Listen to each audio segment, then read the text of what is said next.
안녕하세요. 도면연구소로 돌아온 선예입니다. 새로운 시리즈를 시작합니다. 그동안 접하기 어려웠던 설계 도면을 다양한 종류로 보여드릴 거예요. 또 설계가 끝나면 공사에 바로 들어가도 된다라고 생각하셨을 텐데요. 근데 그렇지 않다고 하네요. 준비된 도면을 시공 전문가와 함께 살펴볼 거예요. 저희 이모부 회사인 하워빌드의 CM분들이 도움을 많이 주신다고 해요. 그러니 많은 응원과 관심 부탁드려요. 오늘 저를 도와주실 분을 모셨습니다. 안녕하세요. 하워빌드 CM 송명주입니다. 반갑습니다. 와!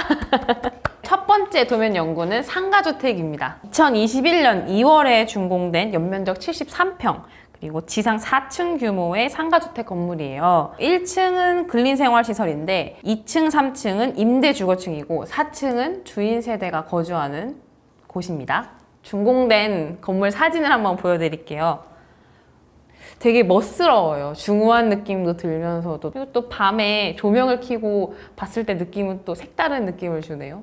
건축주분께 부부분이 오셨는데 사실은 남편분은 다른 데 갔다 오셨고 사모님은 하워빌드를 검색하시고 계시다가 제가 상담을 하게 돼서 저희에서 하기로 했어요. 저도 많이 애착을 가지고 또 열심히 현장도 가봤고 건축주분들하고 그다음에 시공사하고 잘 협의가 잘 돼서 공사가 성공적으로 끝난 것 같아서 매우 기쁘고요.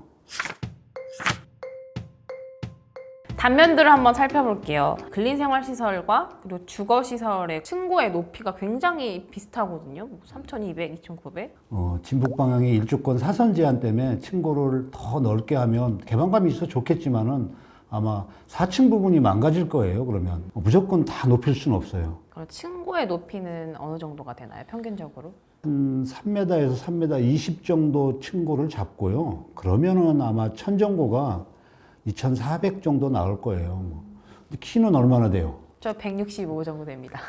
그러면은 저를 비교할게요. 저희 집도 천정고를 재보니까 2,300 정도 돼요. 그러니까 제가 177이니까 팔을 피고 나면 한 15cm 정도 남으니까 그게 2,300이에요. 근데 그 정도도 적당한 거니까 지금 여기 설계된 게 2,300 정도로 돼 있으면 자스트 최대한 사용할 수 있는 치수인 것 같아요.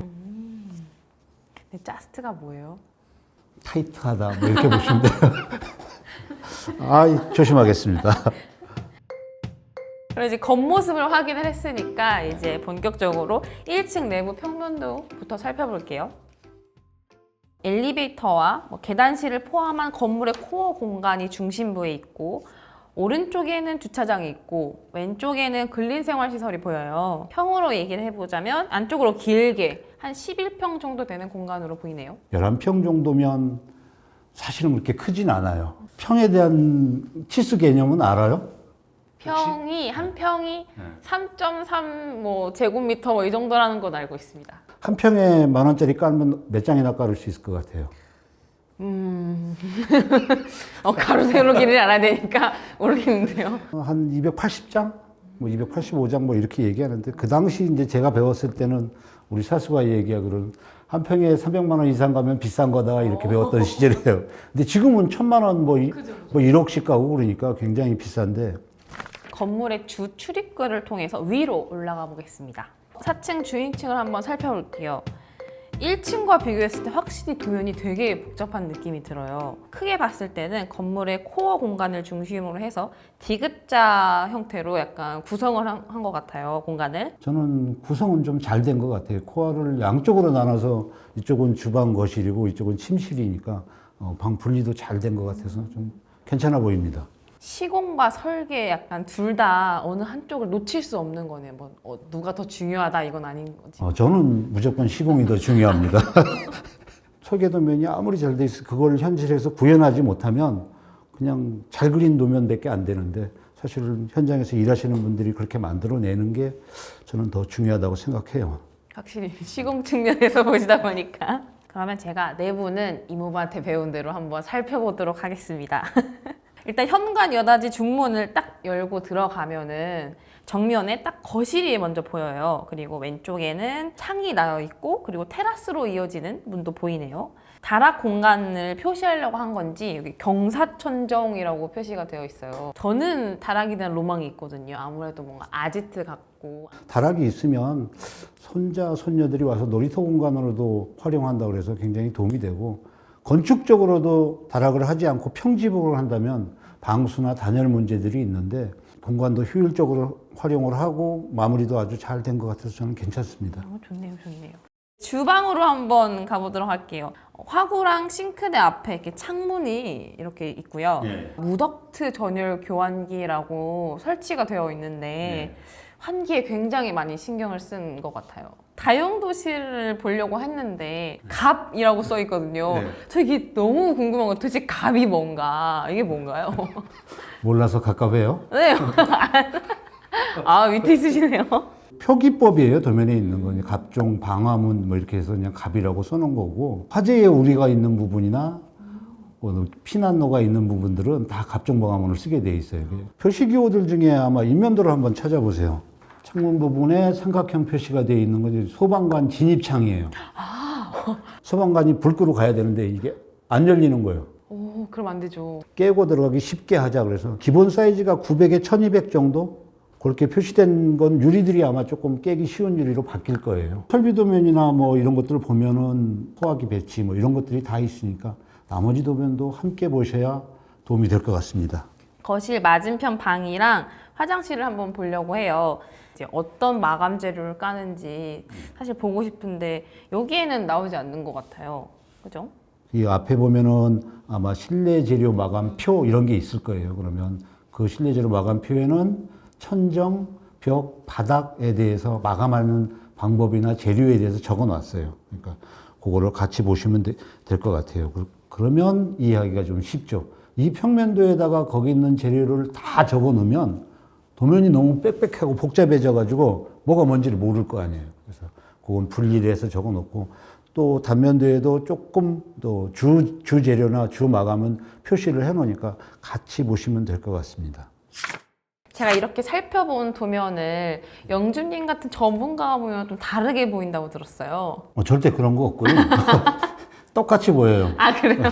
무엇을 보느냐가 문제겠죠. 이게 도면이 중요하다고 자꾸 강조하고 또 강조하는 이유 중에 하나가, 실제로 작업자들 시공하시는 분들이 도면을 이렇게 갖다 주고 이대로 시공해 주세요 이렇게 돼 있는데, 여기에 내 뜻이 반영이 안 돼 있고 다르게 반영이 돼 있다면 이상한 건물이 되겠죠. 그래서 도면이 잘못돼 있으면 수정해주고, 이 도면 하나 잘 만들어놔서 시공자가 잘 시공할 수 있도록 하는 것이 저희의 첫 번째 임무 중에 하나예요. 그래서 도면 검토를 하고 있습니다. 딱히 저는 뭐 어떤 게 문제인지 잘 몰랐는데 어디를 어떻게 보완을 해주신 건가요? 주차장을 아마 보시면 피로티 바깥쪽으로는 평지 그냥 흙바닥 위에다가 잡성 마감을 해놓고 차도형 블록을 깔게끔 되어 있는데, 사람이 밟고 다니는 자리면 괜찮은데 차만 그냥 뭐 몇 번 넣다 뺐다 하면은 깨지는 거군요. 아니 그냥 울퉁불퉁하게 되겠죠. 그냥 보도블록을 깔아놨으니까. 그래서 묵은 콘크리트를 쳐놓고 그 위에 보도블록을 깔자. 뭐 비용이 들어가더라도 유지관리 측면에서 오래 쓸 수 있으니까 저는 그게 좋다고 해서 그거 추천했습니다. 확실히 이 부분은 건축주 입장에서는 약간 시공 경험도 없고 잘 모르는 건데 이렇게 전문가가 이거 해보세요 하면은 좀 좋을 것 같아요. 또 다른 부분을 확인할 게 있나요? 제 의견 안 받아들인 거 있어요. 아 진짜요? 어떤 거요? 어떤 거요? 주차장에 바닥등이 있어가지고 차로 밟아서 깨질 위험도 있고, 비 와서 물 묻혀가지고 들어와서 전기 누전되고 아스되고 그래서 저거 오래 쓰는 거 잘 못 봤어요. 그렇죠. 보통 주차장 등은 위에다가 이렇게 하는데 여기는 독특하게 바닥이 돼 있긴 하네요. 끝까지 고집하셔서 저건 그대로 설치돼 있습니다. 그렇군요. 끝까지 잘 유지했으면 좋겠어요. 그럼 다음은 어느 부분을 보면 좋을까요? 4층 부분에 코아 부분에 엘리베이터 벽체 부분을 한번 봤으면 좋겠어요. 네네. 실내 측으로 엘리베이터 벽이 면하고 있잖아요. 네, 이렇게 세 개가. 엘리베이터는 늦게 이용하시는 분들은 뭐 새벽에 올 수도 있고 아니면 12시에 올 수도 있고 뭐 그러면 자고 있는데 소음, 진동 이렇게 함께 울릴 것 같아서 흡음재를 깔아놔서 조금 민원 소지를 조금 줄이는 게 낫지 않겠냐 해서 추천을 했습니다. 그럼 나중에 하면은 뭐 비용이 더 올라가나요? 비용도 비싸지고 번잡스럽죠. 사는데 침대 다 빼서 그 벽에 그 벽에다 뭐 흡음재 설치하고 뭐 석고보도 대고 막 이런 작업도 페인트 칠하든지 아니면은 도배를 해야 되는데 어차피 할 것 같으면 지금 하는 게 비용적으로 유리하고 시간도 절약될 것 같아서 그렇게 하자고 했습니다. 4층 평면들을 봤을 때 테라스가 굉장히 큰 비중을 차지하고 있어요. 근데 이 부분에서는 어떤 검토를 하셨나요? 아마 처음 도면이 타일로 돼 있을 거예요. 네, 5개용 타일 이렇게 써 있어요. 시공자가 잘 붙이고 안 붙이고를 떠나서 물론 뭐 잘못 붙이면 하자가 발생되지만 기후 영향 때문에 떨어지는 경우가 많다. 타일 붙이지 말자. 왜 그러냐 그래서 우리나라가 온도 변화가 여름하고 겨울하고 합치면 여름은 한 30도가 넘죠. 그죠. 대구는 뭐 40도 가까이 가잖아요. 미쳤죠. 겨울은 또 한 30도 내려가요, 영하. 그러니까 온도 변화가 70도예요. 타일을 우리가 붙이는 게 사실은 몰타라고 매지의 힘으로 붙잡고 있는데, 햇빛 비치는 데서는 녹았다가 밤에는 또 얼었다가, 얼음이 부피 팽창률이 2배 정도 된대요. 타일 같은 거 밀어버리는 건 순식간이라는 얘기죠. 그러니까 한 장 떨어지면 계속 떨어져서 하자가 나니까 그렇게 하지 말고, 부채 콘크리트 치고 우레탄 방수 하시고 누런 콘크리트 치고 양생이 잘 되고 수분 함수율이 떨어지고 나면 코팅을 좀 해놓읍시다. 그래서 그러면 타일 뺍시다. 그래서 조금 절약은 됐어요. 네네네. 그래서 그렇게 하는 줄 알았죠. 테라스가 이제 페데스탈 공법으로 건식 공법으로 했어요. 아, 건식 공법. 네, 일정 높이로 띄워놓고 그 위에 타일을 얹어놓은 거죠. 근데 일반 타일이 아니고 약간 고강도 타일이죠. 매지가 없어요. 그러니까 비가 오거나 물이 생긴 것들 밑으로 떨어져서 다 내려가니까. 저보다 머리를 한 번 더 쓰신 거죠. 지금 사진에 보시는 것처럼 굉장히 깔끔하고 잘 됐어요. 이쁘긴 이뻐요, 되게. 네, 그 두 분 다 만족하시더라고요. 이제 마지막으로 어디를 보면 더 좋을까요? 서로 의견도 있고 막 이랬어요. 우리 사모님이 지금 판넬, 스마트 판넬을 보고 오셔가지고 징크 판넬에 비해서 깔끔하고 면도 잘 나와요. 경사지붕에 딱 맞겠다 이렇게 생각하셨나 본데 단가가 조금 비싸요. 조금 설득을 했어요. 지붕은 사실은 우리가 바깥쪽에서 보이지도 않고 이렇게 방수만 잘 돼 있고 단열만 잘 돼 있으면 또 좀 저렴한 단가로 징크로 하는 게 낫지 않겠냐. 입찰할 때까지도 그냥 안 바꾸셨어요. 근데 입찰하시고 난 다음에 공사 진행되고 아까도 얘기했지만 페데스탈 또 돈 들어갔잖아요. 그죠. 네. 또 다른 데도 또 돈이 들어가고 막 이러니까 그거를 이제 바꾸자라고 말씀하시고 시공사하고 협의도 하고 저희한테 해서 설계 변경이 들어갔어요. 1,000만 원대 정도, 1,000만 원 이상 좀 절약이 된 것 같아요. 원하는 부분에 투자를 하고 줄일 수 있는 부분에는 확 줄여서 효과를 그렇죠. 얻으신 거네요. 네, 그렇죠. 그러면 이런 여러 가지를 검토한 다음에 최종 도면이 나온다고 하셨는데 그럼 건축사 입장에서는 되게 많이 고친 거잖아요. 네, 그렇죠. 그러면 조금 싫어하지 않나요? 굉장히 싫어해요. 네. 화빌들이 내가 뭔데 도면을 고쳐.